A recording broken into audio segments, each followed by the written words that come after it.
নাগরিক সংবাদে স্বাগত। আপনাদের সঙ্গে আছি আমি রায়হান রোহান। সংস্কারের বিষয়ে বিএনপি অঙ্গীকারবদ্ধ, কিন্তু একটি মহল অত্যন্ত পরিকল্পিতভাবে বিএনপিকে সংস্কার বিরোধী বলে প্রচার করার অপচেষ্টা চালাচ্ছে, অভিযোগ করেছেন দলটির মহাসচিব মির্জা ফখরুল ইসলাম আলমগীর। এদিকে জাতীয় স্বার্থে ঐকমত্য জরুরি বলে মনে করছেন রাজনীতিবিদরা। সংস্কার প্রশ্নে টানা বৈঠক চলছে ঐকমত্য কমিশন ও রাজনৈতিক দলগুলোর মধ্যে। তবুও গণ অভ্যুত্থানের পক্ষের শক্তি বা দলগুলোর মধ্যে নানা কারণে জোরদার হচ্ছে অনৈক্যের সুর। অন্যদিকে নির্বাচন নিয়েও এক ধরনের তৈরি হচ্ছে অনিশ্চয়তা। এমন পরিস্থিতিতে জাতীয় নিরাপত্তার স্বার্থে জাতীয় ঐক্য অপরিহার্য শীর্ষক আলোচনায় বিএনপি সহ সমমনা দলগুলো। জাতীয় স্বার্থে ঐকমত্য জরুরি মন্তব্য করে নেতারা বলেন, বাংলাদেশের স্বাধীনতা সার্বভৌমত্ব রক্ষা করাই সকলের মূল লক্ষ্য। এর আগে সকালে এক সংবাদ সম্মেলনে বিএনপি মহাসচিব বলেন, জাতীয় ঐকমত্য কমিশনের কার্যক্রম নিয়ে আগ্রহ ও প্রত্যাশা যেমন অনেক, তেমনি হতাশা ও উৎকণ্ঠাও রয়েছে জনমনে। আমরা 15 বছর ধরে লড়াই করছি, সংগ্রাম করছি একটা মাত্র, যে আমরা গণতন্ত্রে ফিরে যেতে চাই। গণতন্ত্র নিয়ে গেছে হাসিনা, ফ্যাসিস্ট সরকার, আমরা সেই জায়গায় ফিরে যেতে চাই। তার প্রাথমিক বিষয়টা হচ্ছে যে আমার ভোটের অধিকার আমি চাই, আমার বাক স্বাধীনতা চাই, আমার বিচারের অধিকার চাই, ন্যায় বিচারের অধিকার চাই। বিএনপি কোনো বিপ্লবের মাধ্যমে বা অন্য কোনো কিছুর মাধ্যমে নয়, নির্বাচনের মাধ্যমে রাষ্ট্র পরিচালনায় দায়িত্ব নিতে চায় বলে উল্লেখ করেন মির্জা ফখরুল। আমরা আপনার রাষ্ট্র পরিচালনার দায়িত্ব দিতে চাই জনগণের ভোটের মাধ্যমে। সাইফুল শাহীন, নাগরিক, ঢাকা। মালয়েশিয়া থেকে দেশে ফেরত পাঠানো 3 জনের জঙ্গি সংশ্লিষ্টতা নেই। ভিসার মেয়াদ শেষ হওয়ায় তাদের ফেরত পাঠানো হয়েছে বলে জানিয়েছেন স্বরাষ্ট্র উপদেষ্টা অবসরপ্রাপ্ত লেফটেন্যান্ট জেনারেল জাহাঙ্গীর আলম চৌধুরী। জানান, দেশে জঙ্গিবাদের বিকাশের মতো কোনো অবস্থা নেই। গেল সপ্তাহে মালয়েশিয়া কর্তৃপক্ষ নিরাপত্তা অভিযানে 36 জন বাংলাদেশিকে গ্রেপ্তার করে, যাদের বিরুদ্ধে একটি উগ্রপন্থী জঙ্গি আন্দোলনে যুক্ততার অভিযোগ রয়েছে। আটক বা হেফাজতে থাকা ব্যক্তিদের মধ্যে 5 জনের বিরুদ্ধে মালয়েশিয়ার আদালতে আনুষ্ঠানিক অভিযোগ গঠন করা হয়েছে। বাকিদের বিষয়ে এখনও তদন্ত চলছে এবং কয়েকজনকে মালয়েশিয়া থেকে ফেরত পাঠানোর প্রক্রিয়াও চলছে। এরই মধ্যে মালয়েশিয়া থেকে 3 জন ফেরত আসেন। তাদের আটক করে জিজ্ঞাসাবাদ করা হচ্ছে বলে গেল শুক্রবার জানিয়েছেন প্রবাসী কল্যাণ উপদেষ্টা ডক্টর আসিফ নজরুল। আজ হযরত শাহজালাল আন্তর্জাতিক বিমানবন্দরের রপ্তানি কার্গো ভিলেজ পরিদর্শন শেষে এই নিয়ে কথা বলেন স্বরাষ্ট্র উপদেষ্টা। জানান, জঙ্গি সংশ্লিষ্টতার অভিযোগে মালয়েশিয়া থেকে ফেরত 3 জনের মূলত ভিসার মেয়াদ ছিল না। সেখানকার পুলিশ প্রধান যাদের বিষয়ে বলেছে তারা এখনো আসেনি বলেও জানান উপদেষ্টা। ওখান থেকে 3 জন যারা আসছে তাদের মেইনলি ছিল যে তাদের যে কি বলে ওই ভিসার যে মেয়াদ উত্তীর্ণ হয়ে গিয়েছে। ওই 5 জনদের আসা হয় নাই, তাদের সাথে আমাকে সরকারি লেভেলে যোগাযোগের চেষ্টা করা হইতেছে, আমরা ইনভেস্টিগেশন করে দেখি। মালয়েশিয়াতে আটককৃতদের বিষয়ে জানতে যোগাযোগের চেষ্টা করা হচ্ছে জানিয়ে স্বরাষ্ট্র উপদেষ্টা বলেন, বাংলাদেশে জঙ্গিবাদের কোনো অবস্থান নেই। গণমাধ্যম ও দেশের মানুষের সহযোগিতায় জঙ্গিবাদ নির্মূল করে দেওয়া হয়েছে বলেও জানান উপদেষ্টা। বাংলাদেশে জঙ্গিবাদের কোনো অবস্থান নাই, এখানে কোনো ধরনের জঙ্গিবাদ নাই। আপনাদের সহযোগিতায় কিন্তু এখানে জঙ্গিবাদ নির্মূল করে দেওয়া হয়েছে। এটা ক্ষেত্রে আপনাদের ক্রেডিট সবচেয়ে বেশি। আপনারা সবাই মানে কোনো ধরনের আপনারা এই যে গত 10 মাসে কোনো একটা ইনফরমেশন দিতে পারছেন জঙ্গিবাদের। গেল সপ্তাহে মালয়েশিয়া আটককৃতদের মধ্যে 5 জনের বিরুদ্ধে সন্ত্রাসী সংগঠনের সদস্য হওয়ার অভিযোগে মামলা হয়েছে। আরও 15 জনকে বাংলাদেশে ফেরত পাঠানো হবে এবং বাকি 16 জন এখনও পুলিশের হেফাজতে রয়েছেন বলেও গেল শুক্রবার সংবাদ সম্মেলনে জানিয়েছেন দেশটির কর্তৃপক্ষ। আনোয়ার হোসেন, নাগরিক, ঢাকা। কারবালার বেদনা বিধুর ঘটনার স্মরণে পুরান ঢাকার হোসেনি দালান থেকে সকালে বের হয় ঐতিহ্যবাহী তাজিয়া মিছিল। কালো পোশাক, খালি পা আর হায় হোসেন স্লোগানে শোক জানিয়েছে হাজারো মানুষ। কালো পাঞ্জাবি পরে খালি পায়ে মাথায় কালো পতাকা বেঁধে মাতম তুলে বের হয় তাজিয়া মিছিল। হায় হোসেন ধ্বনিতে ভারী হয়ে ওঠে পুরান ঢাকার সকাল। ভোর থেকে জমে ওঠে ইমামবাড়ার আঙিনা। শোকের প্রতীক হয়ে একে একে হাজির হন পুরান ঢাকার বাসিন্দারা। দেশের বিভিন্ন প্রান্ত থেকেও আসে অনেকে। পবিত্র আশুরা উপলক্ষে সকাল 10টায় হোসেনি দালান থেকে শুরু হয় এই শোকযাত্রা। যারা হোসেনের ভক্ত, যারা নবীর সত্যিকারের প্রেমিক, তার নাতিনের সেই মর্মান্তিক দুর্ঘটনা শহীদ হয়েছেন, যে সেটাকে মনে করে তারা প্রতিবাদ জানাচ্ছে। তুমি ছোট হতে পারো, কিন্তু তোমার লক্ষ্য যদি নিখুঁত হয় তাহলে বিরাট এক সেনাবাহিনীর বিরুদ্ধেও তুমি যুদ্ধ করতে পারো, সেটা অবশ্যই সত্য ও ন্যায়ের জন্য। কারো হাতে নিশান, কারো কাঁধে দুলদুল ঘোড়া, কারো মুখে মরমী স্লোগান, বুকে জ্বলন্ত ব্যথা। কারবালা যেন জীবন্ত হয়ে ওঠে হাজারো মানুষের শরীর জুড়ে, চোখ জুড়ে আর হৃদয়ে। পরিবারের ছোট সদস্যরাও এসেছে বাবা মায়ের হাত ধরে, কেউ বা কাঁধে চেপে। আমার দাদা পড়ছে, আমার বাবারটার পর আমি পড়ছি, এখন আমারটা আমার ছেলেকে দিব, এই জন্য জাস্ট ওনাকে আগে থেকে মানে পরিচয় করাচ্ছি। বাবুকে নিয়ে যাওয়ার উদ্দেশ্য এটাই। মিছিলটি ঘুরে আসে Bakshibazar, Urdu road, Lalbagh, Azimpur, Nilkhet, New Market হয়ে শেষ হয় ধানমন্ডিতে। মিছিলে অংশগ্রহণ না করলেও রাস্তায় দাঁড়িয়ে শোকযাত্রার মৌন সাক্ষী আশপাশের মহল্লার মানুষ। মিছিল ঘিরে ছিল আইনশৃঙ্খলা রক্ষাকারী বাহিনীর কড়া নজরদারি। সম্পূর্ণ নিষিদ্ধ ছিল মিছিলে দা, বল্লম, ছুরি বা আতশবাজি। তবুও মিছিলের মাঝে দেখা গেছে শরীরে আঘাতে রক্তাক্তের দৃশ্য। 10 মহররম ইতিহাসের এক নির্মম অধ্যায়। কারবালার প্রান্তরে ফোরাত নদীর তীরে সত্য আর ন্যায়ের পক্ষে দাঁড়িয়ে শহীদ হন মহানবী সাল্লাল্লাহু আলাইহি ওয়াসাল্লামের দহিত্র ইমাম হোসেন রাদিয়াল্লাহু তাআলা আনহু ও তার পরিবার। হিজরি 61 সনের সেই ঘটনা এখনও মুসলিম বিশ্বে কাঁপন তোলে শোক আর শ্রদ্ধায়। জিহাদুল ইসলাম, নাগরিক, ঢাকা। সারা দেশে নানান আনুষ্ঠানিকতা ও ধর্মীয় ভাব গাম্ভীর্যে পালিত হয়েছে পবিত্র আশুরা। বিভিন্ন জায়গায় বের হয়েছে তাজিয়া মিছিল।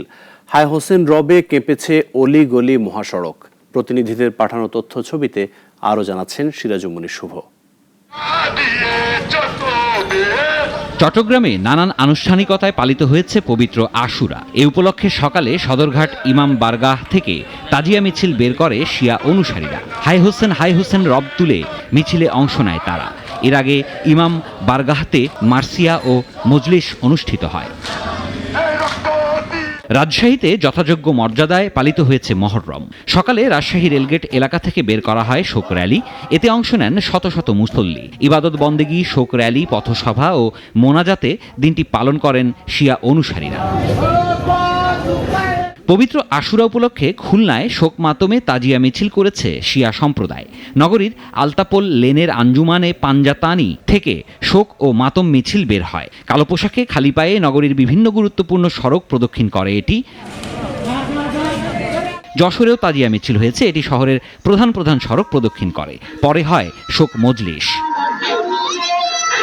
মানিকগঞ্জের গড়পাড়া ইমামবাড়ির দরবার শরীফে হয়েছে নানা আয়োজন। প্রতিবারের মতো এবারও গড়পাড়ার ইমামবাড়ি দরবার শরীফে 10 মহররম ও আশুরার কার্যক্রম পালন করা হয়েছে। মৌলভীবাজারে যথাযোগ্য ধর্মীয় ভাবগাম্ভীর্য ও তাজিয়া মিছিলের মধ্য দিয়ে পালিত হয়েছে আশুরা। এ উপলক্ষে দেশ বিদেশ থেকে আগত শিয়া সম্প্রদায়ের অনুসারীদের হাই হোসেন ধ্বনিতে সরব হয়ে ওঠে এলাকা। রাজবাড়িতে শহীদের স্মরণে শোক মিছিল হয়েছে। দৌলতদিয়া আঞ্জুমানি কাদেরিয়া খানকা পাক শরীফ থেকে মিছিল বের হয়। সিরাজুমনি শুভ, নাগরিক। নরসিংদীর মনোহরদীর আসাদনগর এলাকায় ভুয়া সমন্বয়ক পরিচয়ে চাঁদা দাবির অভিযোগে স্থানীয়দের হাতে গণধোলাই খেয়েছেন মনোহরদীর সরকারি কলেজ শাখা ছাত্রদলের নেতা আব্দুল জব্বার। দুপুরে আসাদনগরের একটি নির্মাণাধীন ভবনে গিয়ে নিজেকে উপজেলা সমন্বয়ক পরিচয় দিয়ে ভবনের মালিকের কাছে 1 লাখ টাকা চাঁদা দাবি করেন আব্দুল জব্বার। বিষয়টি নিয়ে স্থানীয়দের মধ্যে সন্দেহ দেখা দিলে এলাকাবাসী তাকে আটক করে গণপিটুনি দেয়। পরে খবর পেয়ে পুলিশ গিয়ে তাকে উদ্ধার করে। অভিযোগ আছে সম্প্রতি তার চাঁদাবাজি, দুর্নীতি ও অনিয়মের বিরুদ্ধে সংবাদ প্রকাশ করায় মনোহরদী উপজেলা প্রেস ক্লাবের সভাপতি কাজী শরীফুল ইসলাম শাকিলের উপর হামলা চালায় জব্বার ও তার সাঙ্গপাঙ্গরা।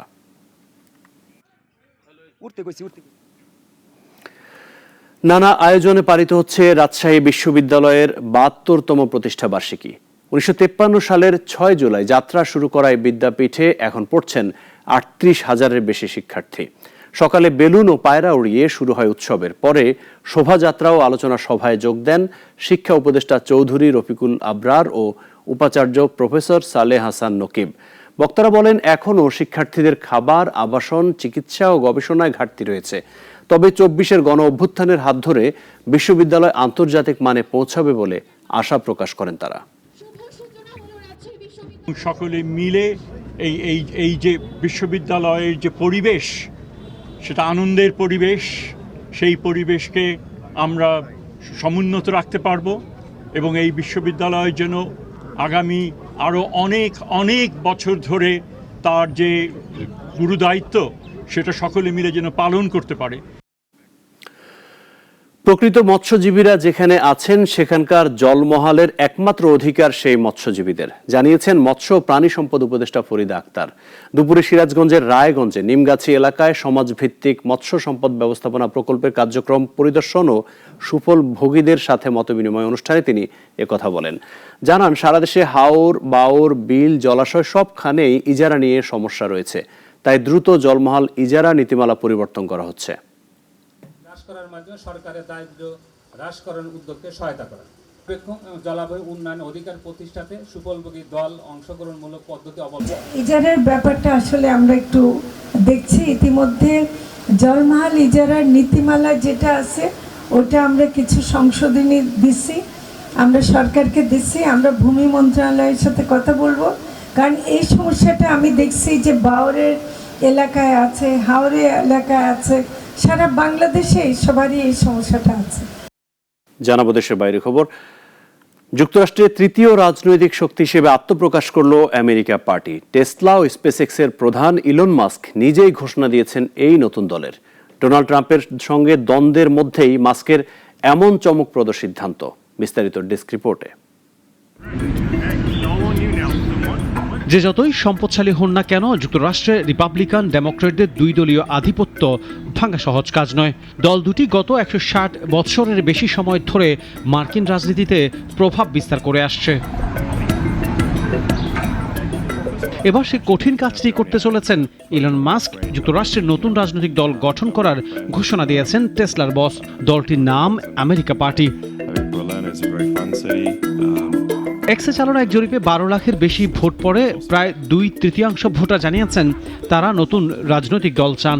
সেই ফল দেখিয়ে মাস্ক বলেন, স্বাধীনতা ফিরিয়ে দিতে আজ আমেরিকা পার্টির জন্ম হলো। এই সিদ্ধান্তের পেছনে ট্রাম্পের সঙ্গে সম্পর্কের অবনতি গুরুত্বপূর্ণ কারণ। ট্রাম্পের সাম্প্রতিক কর ছাড় ও ব্যয় বৃদ্ধি বিলের সমালোচনা করেন মাস্ক, বলেন এই বিল যুক্তরাষ্ট্রকে দেউলিয়া করে দেবে। এরই মধ্যে ট্রাম্প হুঁশিয়ারি দিয়েছেন মাস্কের কোম্পানিগুলো যেন কেন্দ্রীয় ভর্তুকি না পায়, সেই ব্যবস্থা নেওয়া হতে পারে। দ্বন্দ্ব চরমে উঠায় মাস্ক আগে জানিয়েছিলেন নতুন দল গড়বেন এবং ওই বিল সমর্থনকারী আইন প্রণেতাদের হারাতে অর্থ ব্যয় করবেন। এদিকে মাস্কের সঙ্গে দ্বন্দ্বের জেরে টেসলা শেয়ারের দামও বড় পতন ঘটেছে। শেয়ার দর যেখানে একসময় ছিল $488, তা কমে এসে দাঁড়িয়েছে $315।